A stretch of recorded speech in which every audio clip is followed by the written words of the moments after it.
পশ্চিমবঙ্গের মানুষ আমরা বলছি তারা স্বাধীন হয়ে যাক, তারা ভারত থেকে আলাদা হয়ে যাক, কারণ ভারত তাদের উপর নির্যাতন করছে। তারা যেন এই নির্যাতনের শিকার না হয়। তাদেরও বুঝতে পেরেছি গ্যাসের ওষুধ খেয়ে আসেননি, বুক জ্বালা জ্বালা করছে।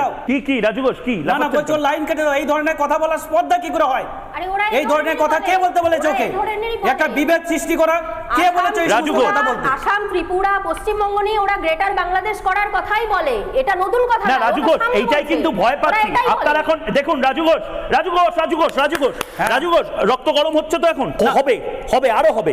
সনাতনী তো আফটার অল, শুনুন, হিন্দু তো আফটার অল, বলে হবে এগুলো, হবে খারাপ, তারা খারাপ হবে। এই ভারতবর্ষে হিন্দু মুসলমান উভয়ে বাস করে। এখানকার মুসলিমরা আজকে ডিবেট সাকসেসফুল। তার কারণ রাজু ঘোষ তারও রক্ত গরম হয়ে গেল আরিফ বিল্লাহর কথা শুনে, যখন আরিফ বিল্লাহ বলল যে পশ্চিমবঙ্গের